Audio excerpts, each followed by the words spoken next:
What's up, lore masters? This episode is a follow-up regarding my video titled, On Trial, Guerrilla Attacks on Enterprise Justified. If you haven't seen that video, go ahead and check it out. It'll be in the top right-hand corner or in the description below. This follow-up won't make much more sense unless you do.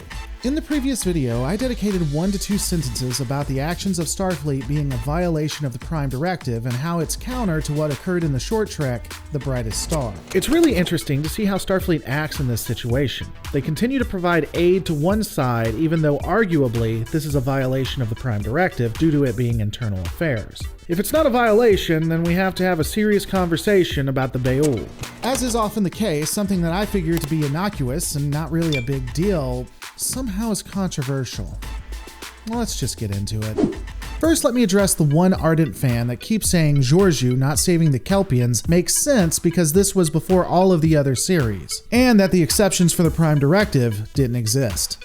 Personally, I don't think that women of this era are that weak. Picard, Sisko, and Janeway didn't break the Prime Directive or utilize its exceptions because of the era that they were in. They did it because they were people of character, because they were heroes. Saying Georgiou didn't do it because Kirk didn't do it first is degrading.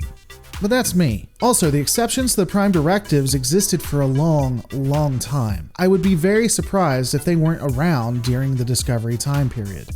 Now, for those who try to use the fact that the planet Rutaran has a populace that is not only aware of other aliens in the universe, but may also be warp capable as an excuse to why the Prime Directive doesn't apply, that's not how the Prime Directive works. This is an often misunderstood part of the Prime Directive itself. The Prime Directive does have rules for civilizations that are not as advanced and do not have warp drive. True. But just because a civilization has warp drive or meets a certain advancement criteria does not mean the Prime Directive is thrown out whole hog. The Prime Directive regarding pre-warp civilizations is an if this then that situation. If they do not have warp drive and don't know about the universe, then it's completely hands off. However, even if they do have warp drive and know of the universe, some other rules still exist. We know this from multiple instances throughout the entire franchise, but one that comes up prominently includes the Klingon Civil War. The Klingons were an advanced civilization and the Federation stayed out of it, regardless of whom they wanted to back. Honestly, the only ones I see where the Prime Directive doesn't apply at all appears to be Federation planets or Federation colonies, and even then it can be somewhat confusing. Now let's talk about the Prime Directive specifically, because apparently I'm going to make a drinking game for how many times I say those two words. For the uninitiated, I have 2 different videos on the Prime Directive. You can see them in the top right-hand corner and in the description below. However, let's briefly go over why the Prime Directive exists. In theory, at least. The Prime Directive is the idea that the road to hell is paved in good intentions. That, generally, the best action to take is no action at all. When you involve yourself in affairs that aren't your own, everyone is generally hurt in the long run. This isn't necessarily a bad way of looking at it. I can even agree with this if it's looked at pragmatically, like we see in the original series and Deep Space Nine. We don't know what's going to happen in the long run, and if we don't know what's going to happen in the long run, generally, letting things take their course is the best way to go. When it comes to the main tenets that apply to this situation, at least in my opinion, I think that they would be taking actions to generally affect a society's overall development, taking actions which support one faction within a society over another, and interfering in internal affairs of a society. So let's break that down and see how Starfleet is involved.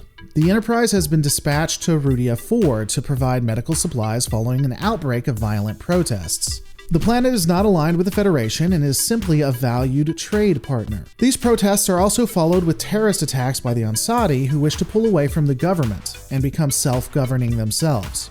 So, the Federation is impacting the overall development of a society by providing medical supplies to one side only. It's supporting one side over the other, at least without the other side having to ask for assistance, and it's involving itself in the internal affairs of a society. Honestly, even if you tried to say that some of this is a stretch, I don't see how anyone could say that this is not involving yourself in internal affairs. There is an entire people wanting to be free, yearning to break off their chains. The Federation assisting in both meetings and medical supplies of the oppressive state is choosing a side and being a part of internal affairs. Again, the Federation is hands-off in the Klingon Civil War, only moving to stop the Romulans from interfering as well. And even if you try to say the terrorists could have asked for aid and had gotten it, that's still interference on both sides and in internal affairs. You know, it seems like I have been pretty tough on the Federation and Starfleet recently. I've had some ask if I even like the Federation at this point, or if I'm trying to be hateful just to be hateful or get views. The honest answer is that I generally try not to go in with any preconceptions. I'm surprised by the answers I get when I start analyzing the situation. I think Starfleet was in the wrong here and they were choosing a side just to help themselves out.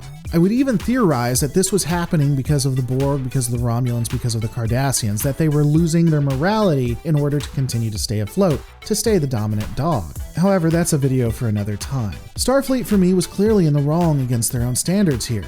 That said, they could have been in the wrong against their own standards, but still doing the right thing. They were limiting their help to medical supplies after all, at least presumably so. But those are my thoughts. What are yours? Let me know in the comments below. As always, guys, don't forget to rate, comment, and subscribe, and remember, in the end, all our lives are just a story. Make yours a good one.